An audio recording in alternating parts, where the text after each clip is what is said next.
사랑의 샘, 평화의 소리, KCR 11시 종합뉴스, 365 헬스, 마이랑이 베이로 변호사 윤영준, 에듀킹덤 컬리지 다네모라, EL 디자인 전망 좋은 창, JMP로 이완상 변호사 공동 제공입니다. 뉴질랜드 뉴스입니다. 뉴질랜드 통계청이 발표한 최신 인구 조사 데이터에 따르면 2023년까지 5년 동안 전국의 주택수는 인구 증가율보다 훨씬 빠른 속도로 증가했습니다. 2018년 인구조사와 2023년 인구조사 사이에 뉴질랜드의 일반 거주 인구는 469만 9,755명에서 499만 3,923명으로 29만 4,168명, 즉 6.3% 증가했습니다. 같은 기간 주택수는 188만 6,517동에서 2,056만 5,783동으로 17만 61동 9% 증가했습니다. 인구 증가에 비해 주택 증가는 오클랜드와 말보로에서 특히 두드러졌습니다. 오클랜드 지역에서는 인구가 5.4% 증가한 반면 주택수는 11.9% 증가하여 2배 이상 증가했습니다. 말보로에서는 인구가 4.4% 증가한 반면 주택수는 9.2% 증가했습니다. 주택 증가가 인구 증가를 따라가지 못하는 지역은 베이 오브 플랜티, 기즈번, 타라나키 세 곳뿐이었습니다. 그러나 주택 증가 속도가 인구 증가 속도를 따라잡을 수 있었던 또 다른 세 곳은 와이카토, 마나와투 황가누이, 웨스트 코스트였습니다. ASB 조사에 따르면 더 많은 사람들이 금리 하락을 기대하고 있지만 가격과 매수 적기 여부에 대해서는 여전히 확신이 없는 것으로 나타났습니다. 4월 말까지 3개월 동안 진행된 설문조사에 따르면 공식 현금 금리가 최고점에 도달했다는 신뢰가 커지면서 더 많은 뉴질랜드인들이 향후 12개월 동안 금리가 계속 상승할 것으로 예상한 것보다는 하락할 것으로 예상했습니다. 그러나 금리 기대치가 바뀌었음에도 불구하고 부정적인 경제 전망으로 인해 응답자들은 주택 가격과 주택 구입 적기에 대해 불확실하다고 응답했습니다. 51%의 응답자는 향후 12개월 동안 금리가 하락할 것이라고 생각하지만 구매에 대한 신뢰로 이어지지 않은 것으로 나타났습니다. 52%의 응답자는 지금이 구매하기에 좋은 시기라고 답했으며 절반 이상이 좋은 시기도 나쁜 시기도 아니라고 말했습니다. ASB의 수석 경제학자는 이번 조사가 복잡한 시장 상황을 반영하고 있다고 말했습니다. 시장이 예상보다 느리게 상승함에 따라 주택 가격 전망이 하향 조정되고 있으며 2024년 가격 상승 전망을 전년 대비 약 1%로 낮췄다고 언급했습니다. 또한 신규 매물 증가로 인해 공급이 10년 만에 최고치에 이르러 상황이 복잡해졌다고 언급했습니다. 최신 인구조사 데이터에 따르면 오클랜드 사람들은 도심을 떠나 변두리에 정착하고 있습니다. 지난 5년 동안 수천 명의 주민들이 오클랜드 센트럴 주변 지역을 떠났고 파파쿠라와 어퍼하버는 엄청난 성장을 보였습니다.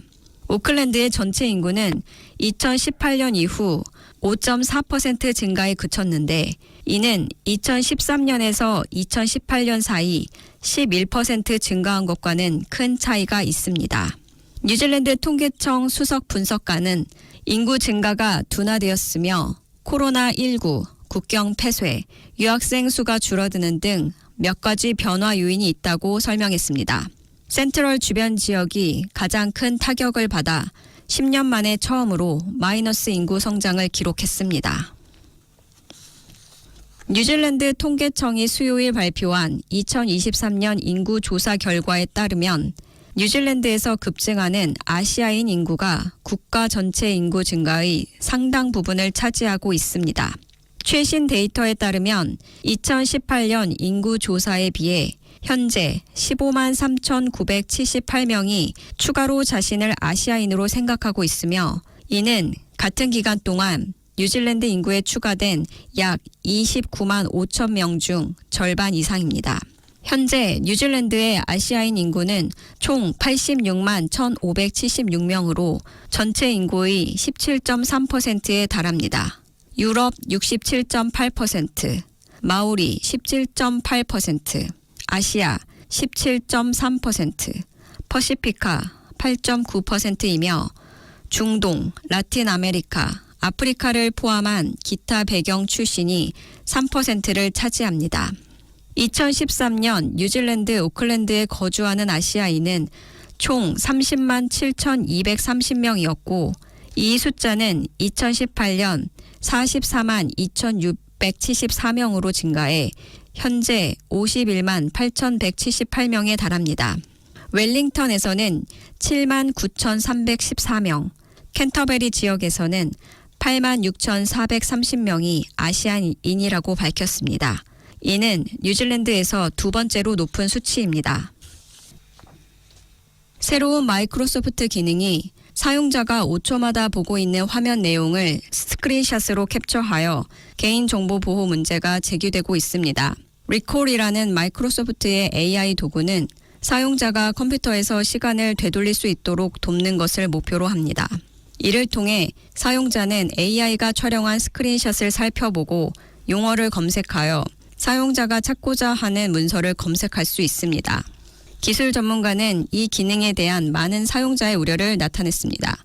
대부분의 사람들은 컴퓨터에서 자료 검색하는데 약 1시간을 소비하지만 수많은 파일을 뒤지는 대신 사용자는 검색 하나로 거의 즉시 찾을 수 있기 때문에 기존의 검색 시간을 약 200시간 절약할 수 있으나 이 기능이 사용자가 선택하지 않아도 항상 켜져 있어 마이크로소프트의 개인정보 문제를 일으키는 기능을 개발하며 반발에 직면한 것이 처음이 아니라고 우려된다고 말했습니다.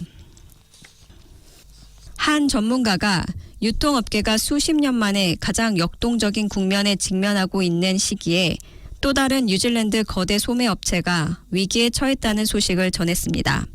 스미스 앤 코히는 144년 만에 폐업을 발표했으며 폐업으로 인해 약 250개의 일자리가 손실될 예정입니다. 지난 5년 동안 매출이 40% 감소한 것이 주요 원인입니다. 한편 더 웨어하우스 그룹은 최고 경영자 닉 그레이스턴의 갑작스런 사임 이후 새로운 리더를 찾고 있습니다. 최근 실적 하락, 반기 손실 2,300만 달러, 주가 급락, 자산 매각 등의 어려움을 겪고 있습니다. 웨어하우스는 저렴한 가격에 다양한 상품을 제공하며 성장했으나 최근 K마트와 같은 경쟁 업체들과의 경쟁에서 어려움을 겪고 있습니다. 소매 컨설턴트 크리스 월킨스는 소비자들이 제품보다는 경험에 더 많이 소비하는 경향이 있으므로 소비자 요구와 행동의 변화에 다양한 방식으로 대응해야 한다고 말했습니다. 지금까지 전해드린 뉴질랜드 뉴스는 뉴스허브, 원뉴스, RNZ, 뉴질랜드 헤럴드, 스톱, interest.co.nz에서 간추렸습니다. 오늘의 환율 정보입니다. 뉴질랜드 달러와 대비 원화의 기준 환율은 838원 64전, 한국에서 보낼 때 847원 02전, 한국에서 받을 때 830원 26전입니다.